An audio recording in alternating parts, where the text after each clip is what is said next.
Nā, kātahi anō tētahi kōpai waiata reo Māori hou ka whakamānutia ake ki runga ia iTunes. Ko te wawata o te rōpū manea, kia piki tā rātou kōpai ki te kōtihi o te maunga. Rātou katoa e ahu mai ana i te ao kapahaka. He kōpai waiata reo Māori hou, kua whakarewaina i tēnei rā. E tutu ana te puehu, kia hopu i a rātou te ngākau o te ao. Ko taku puku e kōrero ana ki ai, ko te nuinga o ngai Māori, ka pai ki wenei waiata. Koira te tūmanako. Me te aha ko te tuāpapa e here nei i enei, ko te kapahaka tonu.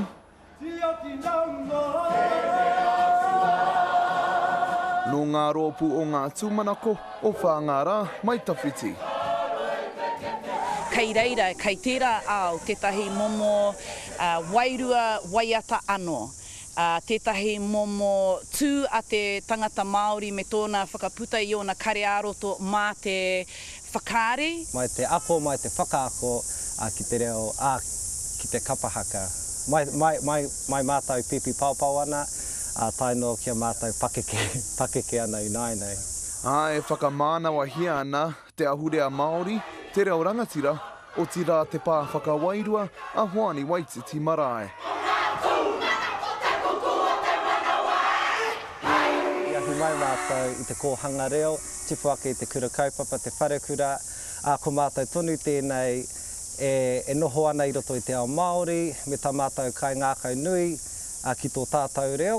Ko mātou he tokorima noiho o tētahi puna pukenga, e hia rau nei, e hia mano nei, huri noa i te motu.